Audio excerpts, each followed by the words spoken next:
minero y energético.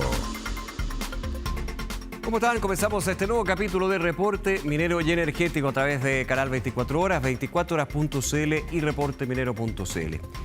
Las lluvias que han afectado a las regiones de Atacama, Coquimbo y Valparaíso volvieron a poner a prueba la capacidad de la respuesta de la industria minera frente a eventos climáticos extremos.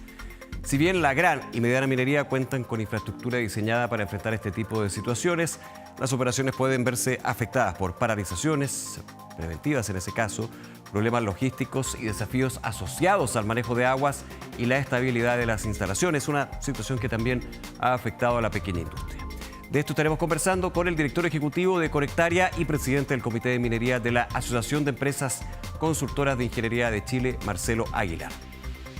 Además, en este capítulo conoceremos cómo la geometalurgia, la analítica de datos y también otras tecnologías están ayudando a las operaciones a obtener un mayor valor del mineral y optimizar sus procesos. También revisaremos cómo nuevas soluciones tecnológicas permiten anticipar cambios operacionales, mejorar la toma de decisiones y fortalecer la gestión de las plantas mineras. Y como cada semana revisamos las principales noticias de la industria, acompáñenos, comente el capítulo de hoy en X utilizando el hashtag ReporteMinero.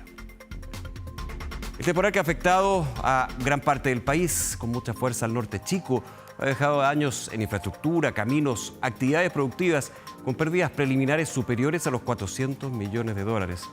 En el caso de la minería, el impacto no depende únicamente de las precipitaciones, sino también de factores como la seguridad de las operaciones, la conectividad clave, el suministro de insumos y también la capacidad de retomar las faenas una vez superada la emergencia. Estaremos conversando sobre eso. Estamos ya en contacto con el director ejecutivo de Conectaria y también presidente del Comité de Minería de la Asociación de Empresas Consultoras de Ingeniería de Chile, Marcelo Aguilar. Marcelo, un placer, muchas gracias por acompañarnos. ¿Qué tal? Gracias por la invitación, Nicolás. Buenas tardes. Marcelo, primero, a priori, ¿cuál es la mirada que tienen ustedes con respecto a los efectos en la industria minera que han tenido estos temporales, estos trenes atmosféricos, sistemas frontales que, claro, van apaciguando en términos de la intensidad de la lluvia, pero también van mostrando los efectos que han dejado bien profundos? Y mira, en la gran minería los efectos suelen ser bastante acotados. La gran minería se prepara para estos eventos, tiene planes de contingencia. Por lo tanto, salvo contadas excepciones como operaciones que están en muy alta montaña, ¿cierto? Suelen mantener su continuidad operacional con ciertos resguardos, sobre todo el cuidado de las personas. Por lo tanto, económicamente los impactos son menores y las personas siempre están cuidadas. Los impactos en ese sentido están más bien concentrados, ¿cierto?, en pequeña minería, a veces también mediana, dependiendo de las capacidades que tiene cada una de estas operaciones. Claro, y obviamente la escala, y va principalmente, para entenderlo quienes nos ven, por la capacidad de prevención, la capacidad de seguridad para los empleados, la capacidad de seguridad también para las faenas, en términos de esa diferencia entre gran, mediana y pequeña minería. Absolutamente. O sea, en gran minería tú tienes recursos y tienes mucha planificación, que es previo a la ocurrida de estos eventos. La gran minería tiene un monitoreo meteorológico muy detallado. Tenemos algunas operaciones, por ejemplo, en la zona central, que reciben con mucha anticipación estos reportes meteorológicos, tienen lo que se denominan los planes de operación de invierno, por ejemplo, donde están preparados para atender a sus personas. En el caso de la mediana minería, no, obviamente no siempre cuentan con toda esta capacidad y por supuesto que el pequeño minero no. De hecho, me pareció haber escuchado, ¿cierto?, a Álvaro González, ¿cierto?, el subsecretario de Minería, hace unos días atrás, haber hecho la invitación a los pequeños mineros a cerrar sus operaciones, al menos temporalmente, por supuesto, Claro, ¿cierto? de manera preventiva, justamente.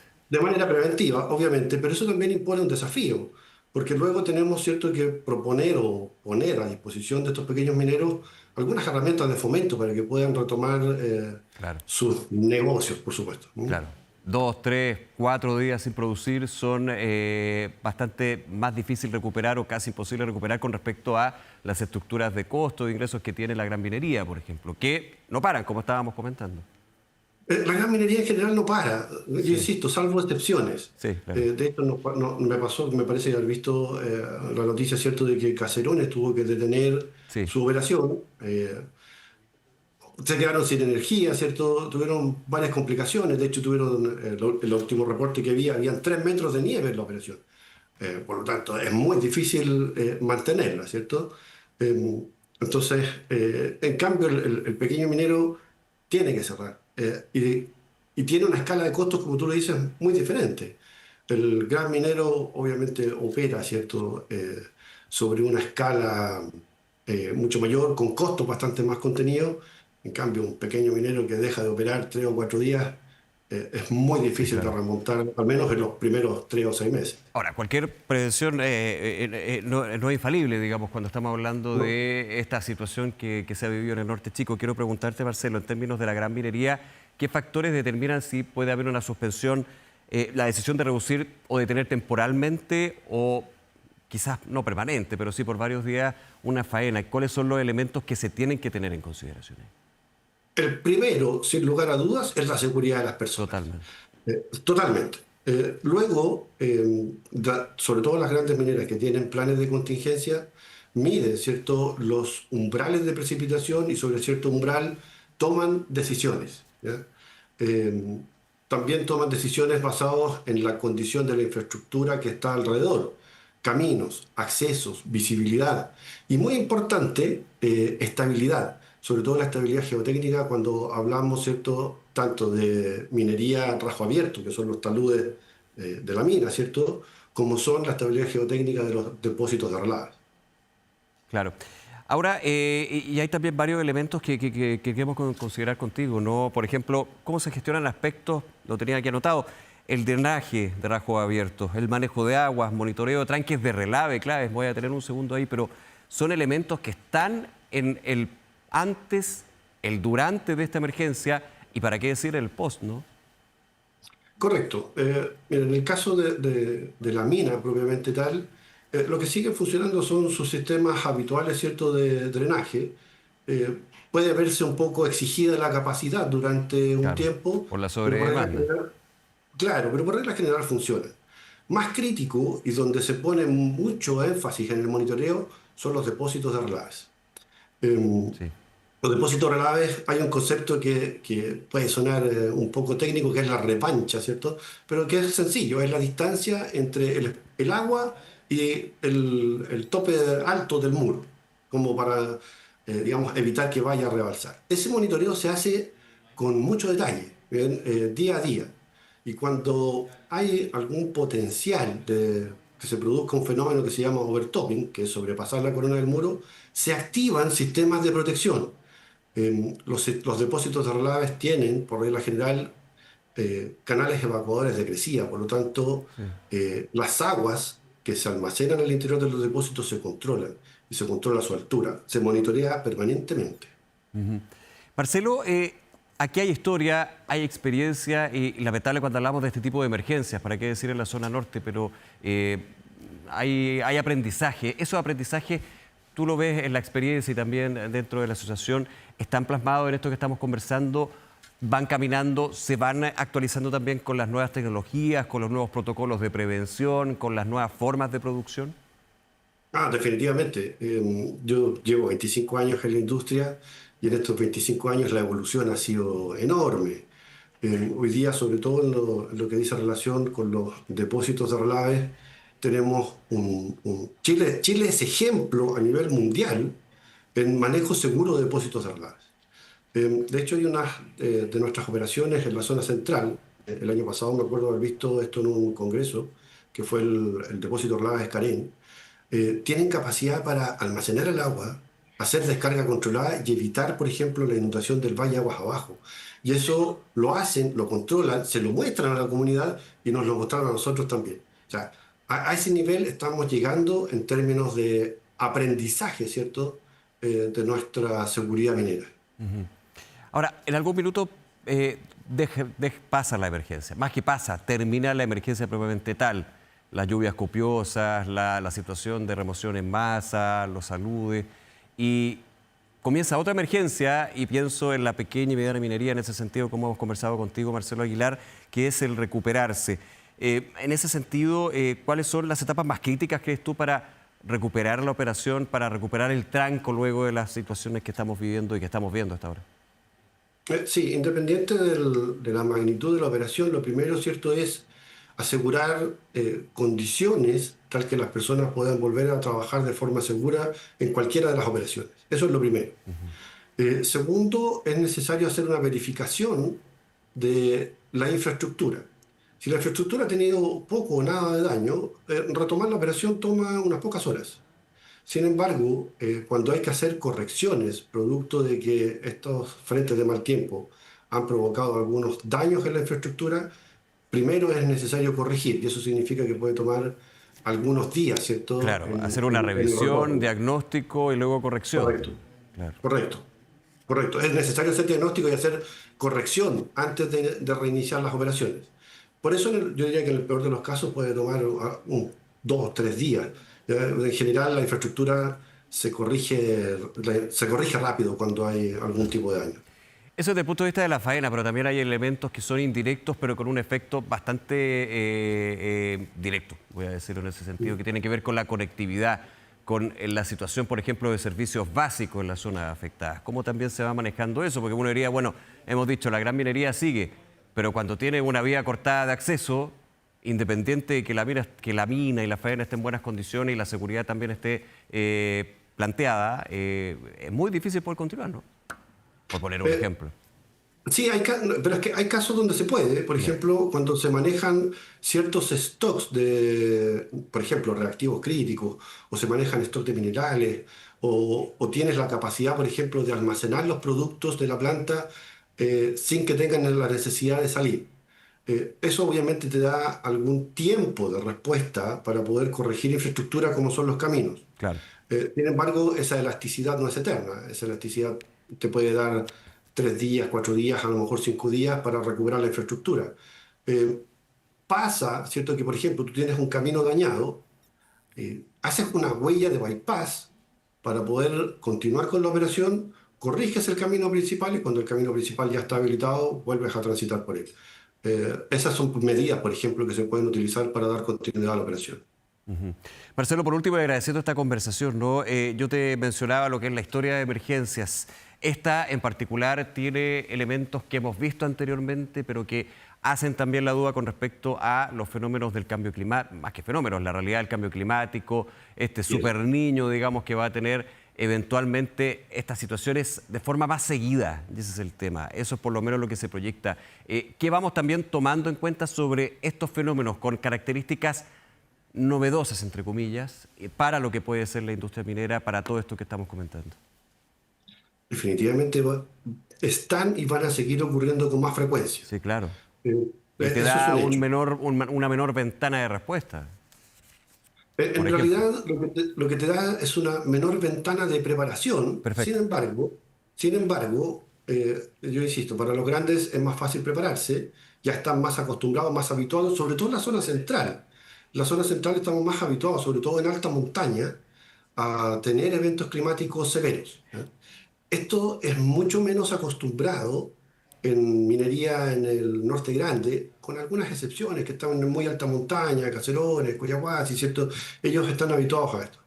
Eh, hemos hecho un llamado, muchos ingenieros, a profundizar los estudios de cambio climático, a acelerar los estudios de cambio climático, porque de ahí tú obtienes las herramientas que van a ser tu soporte para poder prepararte al aumento de frecuencia de estas inclemencias climáticas que vamos a esperar.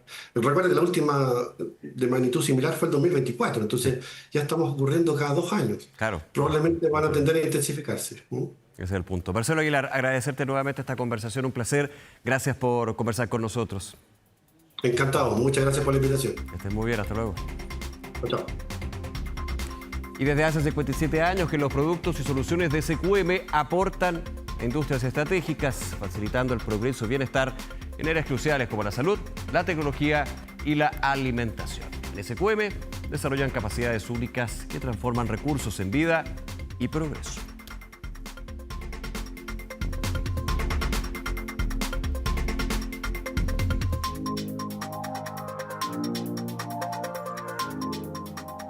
Hacemos una pausa, ya regresamos con más de Reporte Minero y Energético.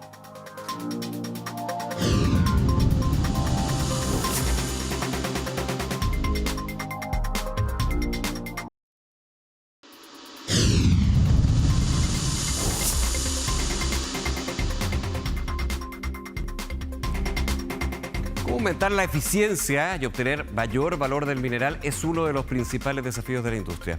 Para enfrentarlo, las operaciones están incorporando nuevas tecnologías, analítica de datos y herramientas de geometalurgia que permiten optimizar procesos y apoyar una mejor toma de decisiones. Revisamos esto en la siguiente nota. El procesamiento de minerales incorpora cada vez más datos, tecnologías digitales y herramientas de geometalurgia para mejorar la eficiencia de las operaciones. Este fue uno de los principales ejes de Procemin Geomet 2026, encuentro que reunió a especialistas de la industria y la academia para analizar los desafíos del sector. Este año este congreso está muy orientado a lo que es automatización, inteligencia artificial y a la aplicación de geometalurgia en la cadena de valor del negocio para tomar mejores decisiones. Yo diría que si nos vamos a los temas técnicos, una de las que está siempre claramente identificada, un área de la geometalurgia y un área del procesamiento de los materiales y la innovación, tecnología. El uso de datos y una mejor caracterización del yacimiento están permitiendo planificar con mayor precisión y optimizar el procesamiento de minerales. La geometalurgia partió como una idea muy oscura, donde muy poca gente podía observar el valor tangible de gastar un montón de plata en hacer pruebas que al final eran para caracterizar un punto en el tiempo. Con el pasar del tiempo, el tener bien caracterizado tu yacimiento te permite tomar mejores decisiones en el futuro y también te permite planificar de mejor forma qué cosas van a pasar en el futuro y anticiparte esos temas. El anticiparte esos temas, obviamente, es encontrar siempre la mejor ruta y la ruta más óptima para aumentar el valor de tu negocio. El gran desafío es cómo hacemos más eficientes nuestros procesos, pasar más tonelaje, tener mayor recuperación, buscar cómo le sacamos más provecho a estos materiales. Yo digo que esa es una línea de complicación o de trabajo que tenemos que seguir. La tecnología es sumamente importante, está evolucionando muy rápido. ¿Cómo incorporamos esta tecnología para que nos ayude a ser más eficientes nuestros procesos y a tomar mejores decisiones? Yo creo que las tecnologías más importantes en este momento están relacionadas con el manejo de los datos y la información que recogemos de las plantas, de los procesos, de la metalurgia, de la geometalurgia. Creo que ahí está el valor agregado que hoy día podemos encontrar, en la tecnología de la información. Anteriormente trabajábamos bajo ciertas intuiciones y actualmente todo lo que hacemos en adelante es basado en transformación, analítica, datos y mejores resultados. El intercambio de experiencias y la generación de redes entre profesionales fueron otro de los focos del encuentro, que reunió a especialistas de distintos países y compañías. Yo creo que una de las buenas novedades para poder lograr la integración fue, por ejemplo, la traducción en portugués. Eso permite que más gente de distintos países puedan participar. Se han visto harto gente de Brasil acá y que también, teniendo mineras, particularmente más de fierro quizás, también puedan contarnos qué es lo que están haciendo y poder saber cuáles son sus problemas, cómo lo están solucionando. Para mí como profesional y para Goldfields tiene una importancia alta participar en estos eventos porque nos permite compartir lo que hemos vivido como compañía, dónde estamos, el camino que hemos logrado y con eso generar redes con profesionales que nos permitan de alguna forma contribuir a mejorar nuestros procesos. La idea de participar en estos eventos se basa más que todo en intercambio de conocimientos, de experiencias, para poder aplicar las mejores prácticas en nuestras operaciones, ¿no?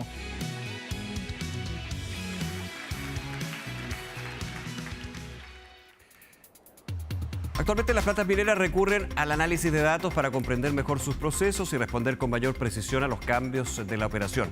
Sistemas de monitoreo, inteligencia artificial y analítica avanzada permiten detectar variaciones, anticipar escenarios y optimizar la gestión operacional. Lo revisamos en la siguiente nota. En la minería, cada decisión sobre cómo procesar el mineral puede impactar directamente en el consumo de agua, energía y reactivos. Hoy, la analítica avanzada y el procesamiento de datos en tiempo real permiten anticipar cambios en el comportamiento del mineral y optimizar el desempeño operacional. Yo creo que hace mucho tiempo ya la minería pasó de ser más reactiva a un concepto mucho más proactivo para lograr optimizar los tiempos de operación. Sin duda alguna eso es un paradigma que se rompió hace tiempo.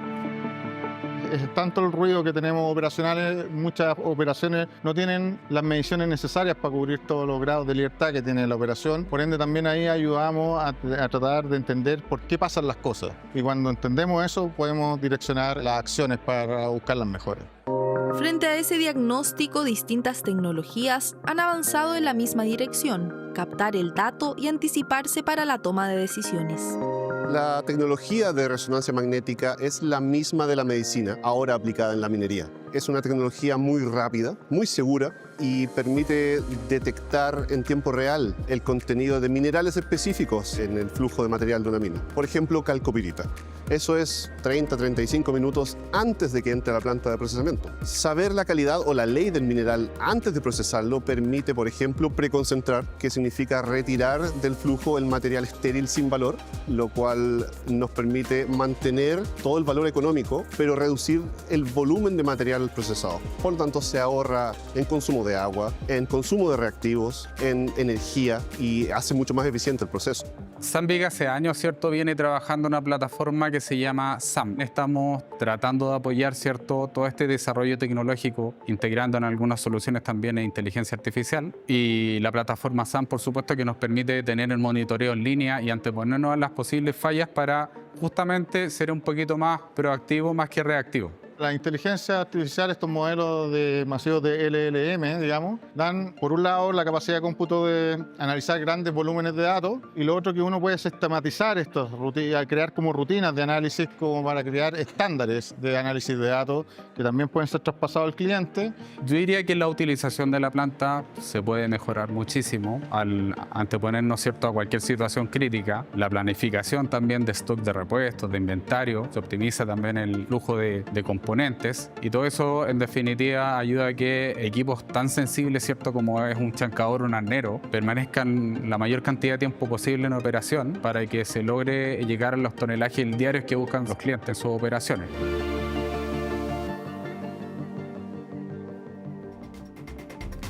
Reducir el consumo energético sin afectar el rendimiento del proceso es uno de los principales desafíos de la molienda en minería.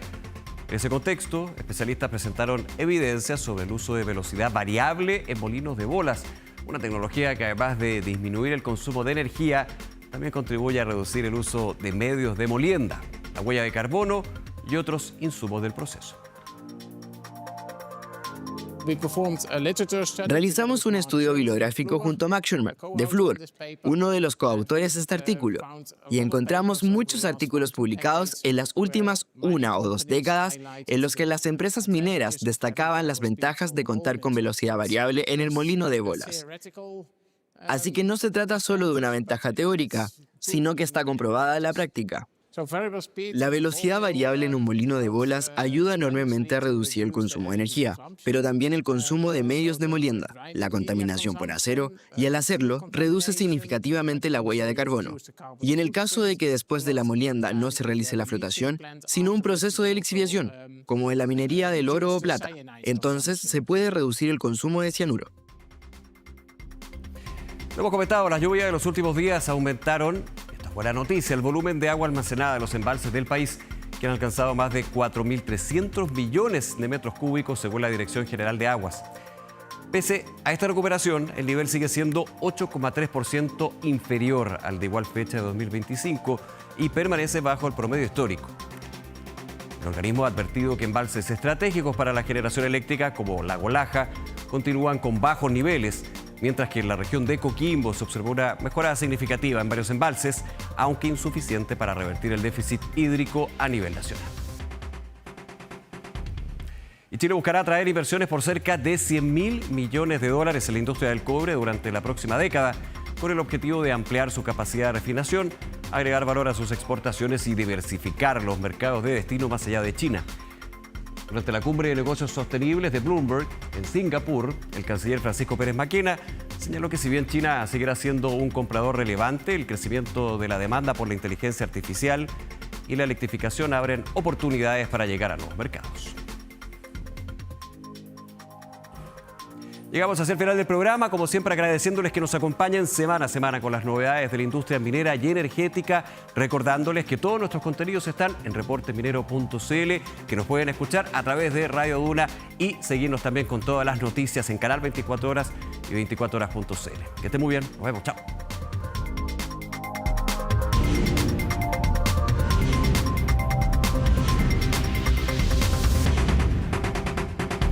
Reporte minero y energético.